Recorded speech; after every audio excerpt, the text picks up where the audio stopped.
Now let's have this very important discussion. Did the Prophet divorce any of his wives?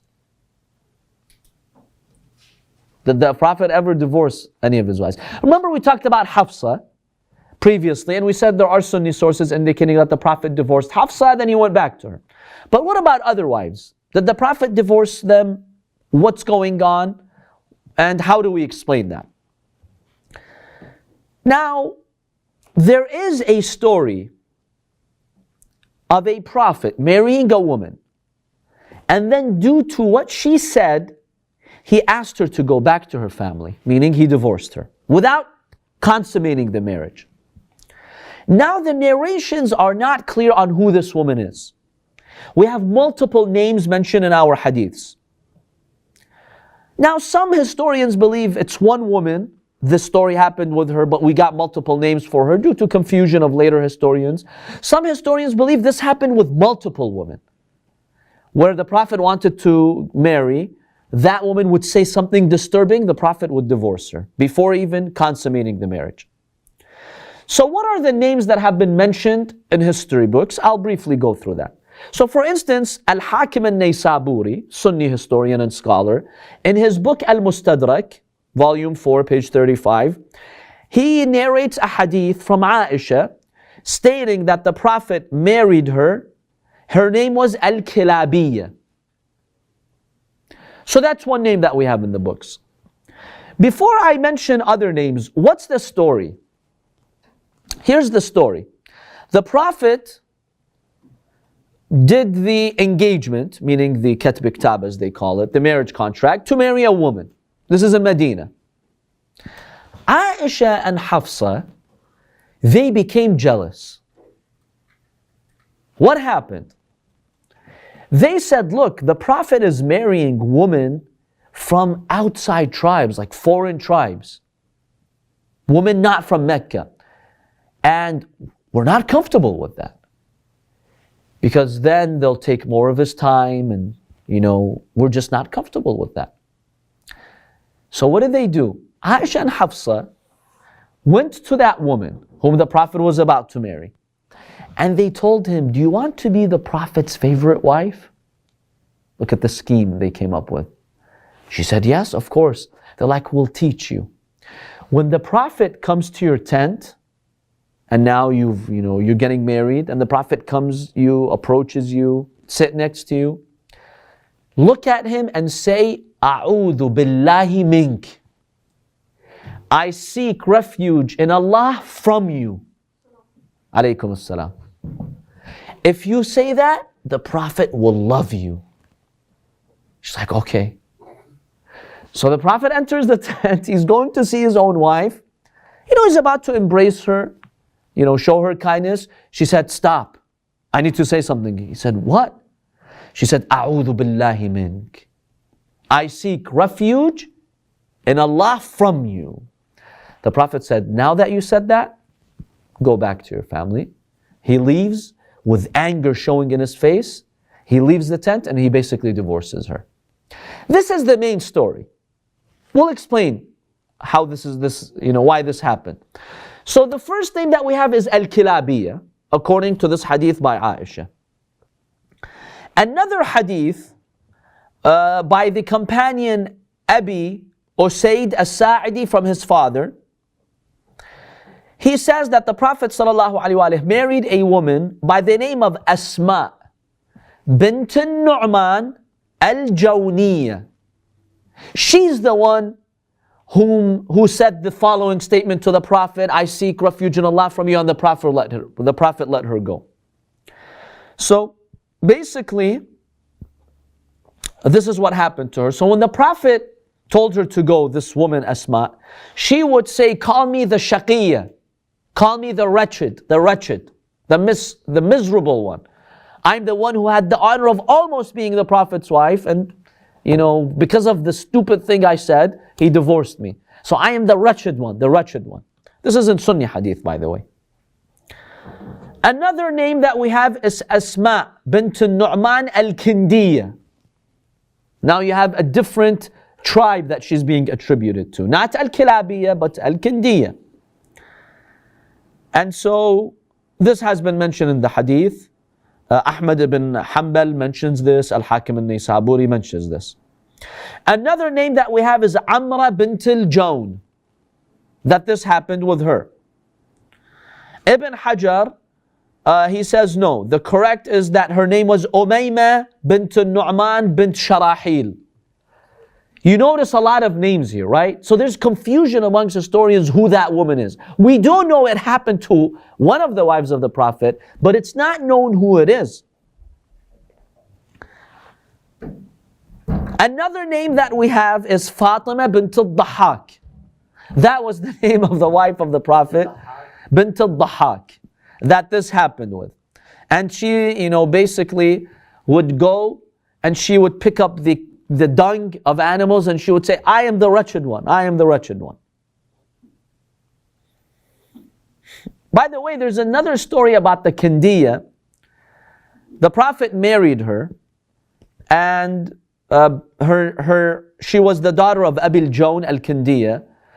The Prophet married her. When Ibrahim, the son of the Prophet, died, she said, if you were really a prophet, your son would not have died. So the Prophet was so disturbed by what she said, he divorced her and he told her, go back to your family. And this is before the marriage was consummated. There was just a marriage contract. Now, there's also another name for the woman who did this, who said, if you were really a prophet, your son would not have died. Her name is Ash-Shamba. Now, this word Shamba comes in the hadith of Imam al-Sadiq alayhi salam, that one of the wives of the Prophet, whom he did not consummate the marriage with, is Ash-Shamba. So these marriages weren't like completely... Right, the Prophet would do the marriage like the Katb Kitab, but before he'd live with her, it ended, right. See, now that's a better understanding. Analyze it, thinking like he already has slept with them or what have you. You understand what I'm getting at? Right. So we have a number of stories here. There's a third story about the Kilabiyya, that the reason why the Prophet ﷺ divorced her is because when he went inside the tent and he saw her, she had leprosy, baras. And the Prophet wasn't told. He was told that she was, fine and healthy. And so basically the Prophet said, go back to your family, and he divorced her.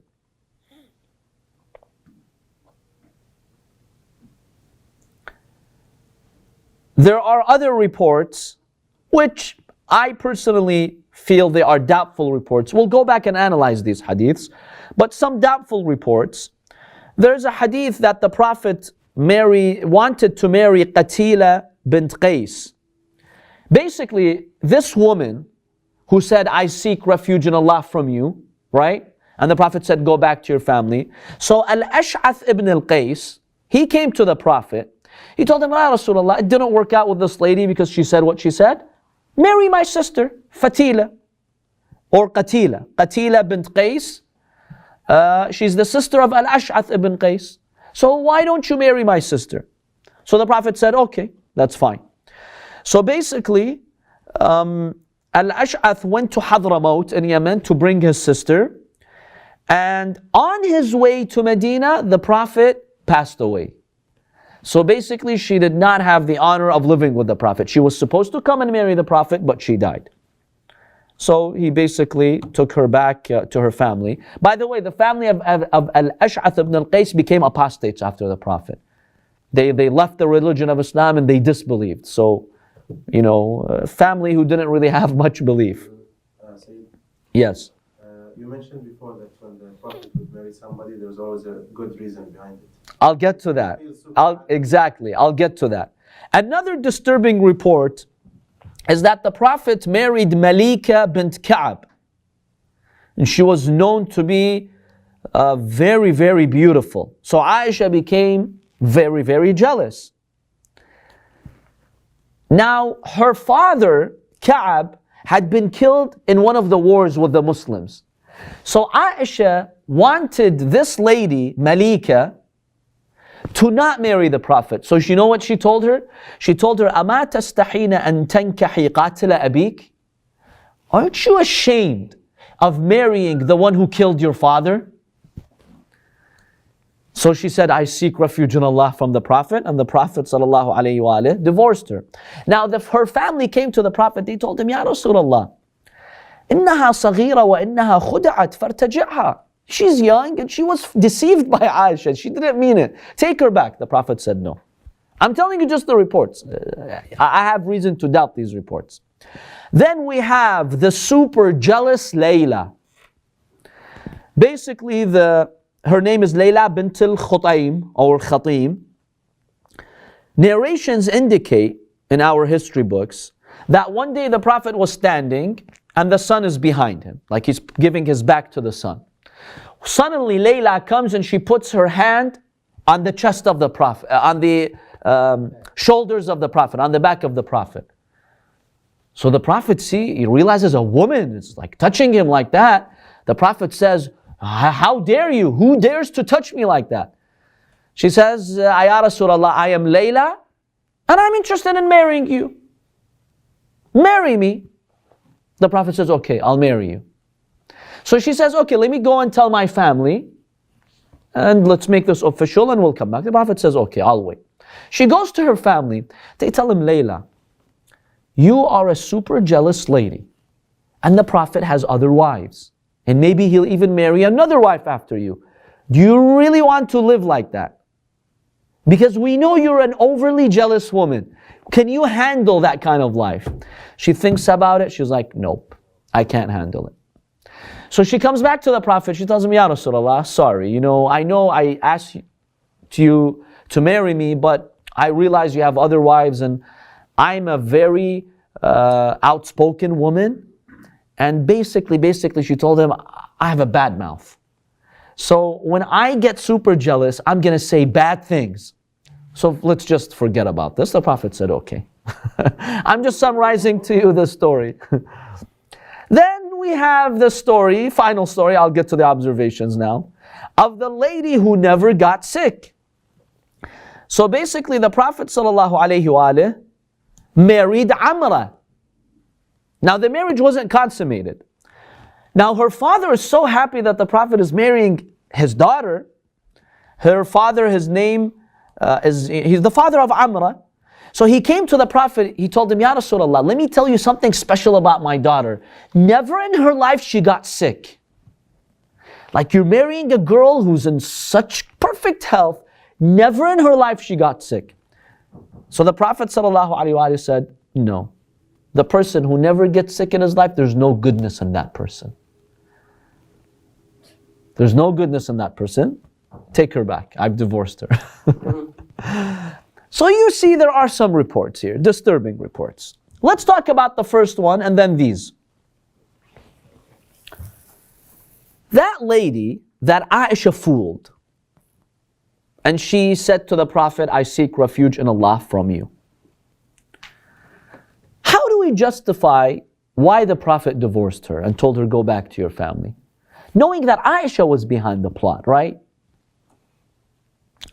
So assuming that this, happened because there's so many reports about it, how do we justify the Prophet's anger when he left the tent and he just quickly asked her to go back to her family? Remember, this is before the consummation of the marriage. By the way, he gave her the full dowry. Told her, take the dowry, but I'm not going to live with you. How do we justify it? Because she was deceived by Aisha, She may have been otherwise a decent person. Maybe he's respecting his other wife's feelings. Well, she didn't say anything to the other wives. She just told him, I seek refuge in God from you. And of course, that's an insulting thing to say. But remember, Aisha fooled her. She told her, say that, you're going to become his favorite. Did it show a lack of intellect or iman? Maybe? Well, some other wives, I think, they would share her in the lack of intellect and iman. Here's the analysis. The Prophet, by abruptly divorcing her like that, was actually demonstrating how angry he was at Aisha, not at this woman. And he's showing the community the deception of Aisha. Because when this happened, everybody talked about it. Oh, the Prophet was about to get married. He suddenly divorced that woman and he was seen angry leaving the tent. Well, why? Because Aisha taught her to say that. She said that, the Prophet got angry. The Prophet wanted to show Aisha is deceptive. And so yes, the Prophet had to make the sacrifice of divorcing this lady, but he had to make a point. He was commanded by Allah to show the community the real face of Aisha. That look, she's causing havoc in society. Now there are reports, by the way, that stated that this lady, because the Prophet divorced her, she got depressed. And she would go and say, I'm the wretched, and she died in the state of depression. Now, the Prophet wants to show that look at the deception of Aisha. She made a Muslim woman suffer like that and die from depression. Or die in the state of depression. We don't say from depression, but in the state of depression, as historians have narrated.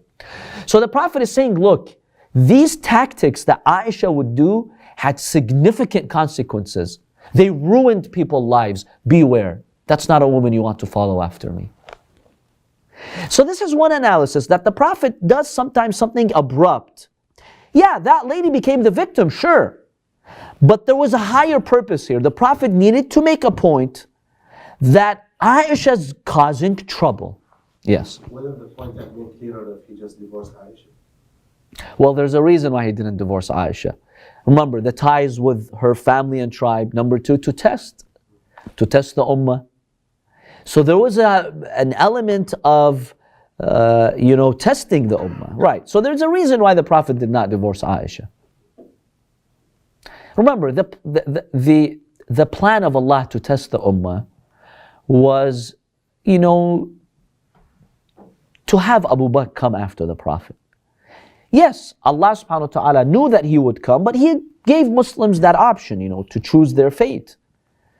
Had the Prophet divorced Aisha, it's very unlikely Abu Bakr would have been selected as the caliph. This would have affected the whole thing. But remember, Allah has a plan.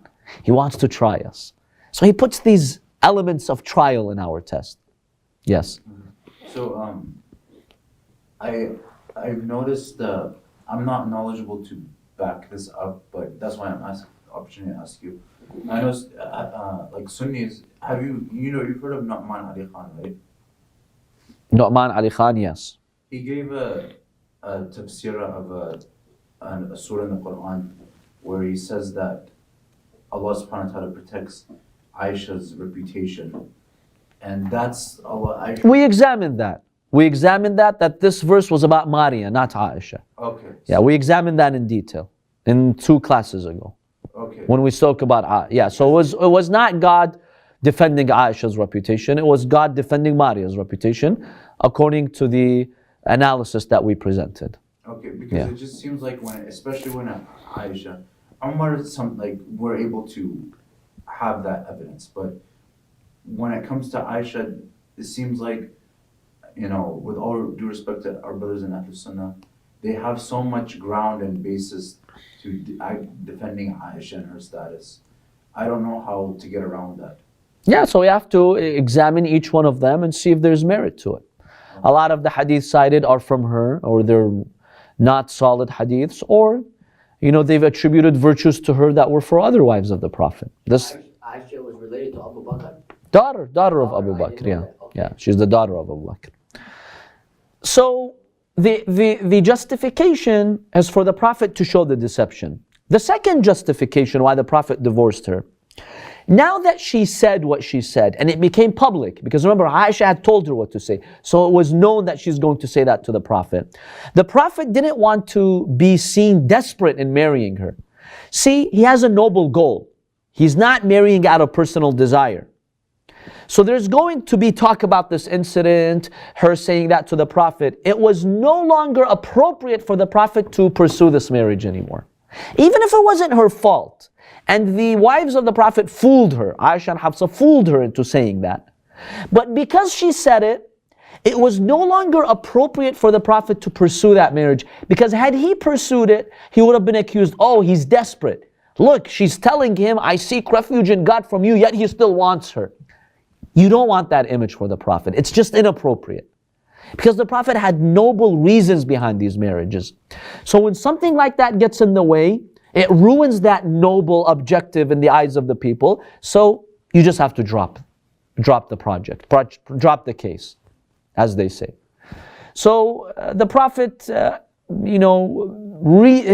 reasonable thing to do was just to walk away at this point. Because people knew about it, she said something inappropriate, and the Prophet doesn't want to, give the impression that I'm desperate. You tell me you seek refuge in Allah from me? From me? Like, what am I, shaitan? Because you seek refuge in Allah from shaitan. So for you to say that and people hear about it, that's not a good start. I don't want to seem desperate. So the Prophet said, just go back to your family. So that's, another analysis here. Now, regarding these reports about the Prophet, with these other women that we find these reports to be doubtful. Because we have discussed in previous classes that we have clear evidence the Prophet's marriages were noble. So he had reasons why he would marry. So for anyone to come and suggest to him, hey, there's a woman, marry her. Yeah, let me marry her. That quick, this is unlikely. The Prophet had a reason. So some of these reports are exaggerations, they're fabrications, they're maybe to have a tribe look good, so on and so forth. So we do find a number of these reports to be objectionable, as they don't fit the character of the Prophet sallallahu alaihi wasallam. What's our comment about that hadith which states the Prophet divorced that lady who appeared to have leprosy, right? How do you justify that? See, the Prophet is the role model. That family engaged in deception. If somebody comes to marry you and you have something serious like that, you need to tell them. Like baras, leprosy is serious. It's not something you could easily let go. Because they hid that from the Prophet publicly, the Prophet had to take a stance that, look, this is not tolerated. You can't fool families telling them that the person is perfectly fine when the person has leprosy. You need to be open about it. Let me know in advance. So the fact that you tried to deceive me, I have no choice as a leader to divorce her before the marriage gets consummated, of course, meaning let her go, just end the engagement, to set a precedent in society that don't do this anymore. So the Prophet was discouraging families from engaging in this type of deception. So it's perfectly justified, assuming the report is correct, that they brought the Prophet was supposed to marry a woman. When he went inside the tent to see her, he realized she has leprosy, and this was kept from the Prophet. So the Prophet had to make a stance that, look, this is not tolerated. Don't do this to others. And by the way, according to Islamic law, if that happens to you, you don't even need a divorce. You can just walk away. Let's say you marry someone, and it turns out the person has leprosy, or one of these, serious conditions, and you're not told about it. Remember, you want to live with this person for the rest of your life. So you can just walk out even without a divorce. It's called fasakh, just nullifying the marriage. So the Prophet was teaching the families these lessons. Don't do that deception anymore. So there was a noble reason why the Prophet just ended the engagement and he let her go. He was teaching society, be honest. Don't do this anymore. It's not tolerated. Because if the Prophet would have tolerated it, this would have encouraged families. Well, Rasulullah tolerated it, so let's do it. No, you don't want that bad sunnah.